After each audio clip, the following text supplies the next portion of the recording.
പുറത്ത് വന്നിക്കണം. മോളെ അമ്മച്ചിടെ വരുന്നു. ഹലോ, ഇതിന്റെ മോളല്ല, എന്റെ മോൾ ഇങ്ങനെയല്ല. നീ പാട് പറഞ്ഞാൽ മതിയല്ലോ. നിങ്ങൾ ഓളെ മുഖത്തൊന്ന് സൂക്ഷിച്ചു നോക്കി. ഒന്ന് പോടാ, അതിന്റെ മോളല്ല, എന്റെ മോൾ ഇങ്ങനെയല്ല. ഉമ്മ, ഇത് ഞാനാണ്, നിങ്ങളെ മോള് ഫാത്തിമ. എന്റെ പഠിച്ചാണ് എന്താ ഞാനീ കേൾക്കണത്? ഇത് നിന്റെ മുഖത്തേക്ക് നോക്കിക്കാ. നിന്റെ കണ്ടില്ലേ, ഇത് ഞാനെന്നെ. നീ എന്തായാലും നാട്ടുകാരെ കൊണ്ട് പറയിച്ചോ? എന്താ അവിടുത്തെ കടയിലൊന്നും നല്ല ഡ്രസ് ഇല്ലേ? അതുകൊണ്ടാണ് ഇങ്ങനത്തെ ഡ്രസ് ഇട്ട് വലിപ്പം പറഞ്ഞത്. എന്താ എന്റെ വയറ് ഫുള്ള് കാണുന്നുണ്ടല്ലോ. എന്റെ കാലിന്റെ അടിക്കൊന്നും ഡ്രസ് ഇല്ലേ? ഇമ്മ, അവിടുത്തെ കുട്ടികളൊക്കെ ഇങ്ങനെ ഇടണേ, എന്താണ് അവിടുത്തെ ഫാഷൻ? അന്റെ മക്കനൊക്കെ എടുത്തോടി, അന്റെ മുടിയൊക്കെ എന്താ ഇങ്ങനെ? ആയി, ഞാൻ ബ്യൂട്ടി പാർലറിൽ പോയിട്ട് മുടി സ്ട്രൈറ്റ് ചെയ്തതാ. ഇതാരാ എന്റെ കൂടെ? അതെന്റെ ബോയ് ഫ്രണ്ടാ. Hi mom, my name is Ashwin. എന്താ മോളെ എന്തൊക്കെയാ ചെറുക്കൻ പറയുന്നത്? അവന്റെ പേര് അശ്വിനാണെന്നാ പറയുന്നത്. എന്നാലും എന്റെ സീന മറ്റുള്ളവരെ കുറ്റം പറഞ്ഞപ്പോൾ ഉണക്കെന്നെ ഇങ്ങനെ തിരിച്ചടി കിട്ടുന്ന ഞാൻ സ്വപ്നത്തിൽ പോലും വിചാരിച്ചില്ല. എന്നാ അങ്ങനെ വിചാരിക്കണം കേട്ടോ. എന്റെ പിള്ളേര് ഷർട്ടി കുത്താതടി. നാട്ടുകാർ കാണുമ്പോ നടക്ക് വെച്ചാരെ വരിക്ക്.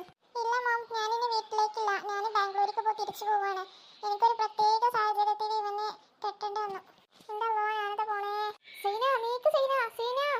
എടി ഒന്ന് ചെല്ലേ, അമ്മക്ക് എന്താ പറ്റിക്കണ നോക്ക്. ചേട്ടാ, കുറച്ചൊന്ന് നീച്ച് പോയിക്കോളൂ. എന്തൊക്കെയെന്ന് ഓടിയെന്ന് പറഞ്ഞത്? നാട്ടുകാരെ കാര്യം, നാട്ടുകാർ വിളിച്ചോടിയോ? നാട്ടുകാർക്ക് വെള്ളയിലുണ്ടായത് ഇപ്പൊ എന്തായി? എന്നാ പോരു ബേബി, നമുക്ക് ബാംഗ്ലൂർക്ക് തിരിച്ചു പോവാം. Okay baby.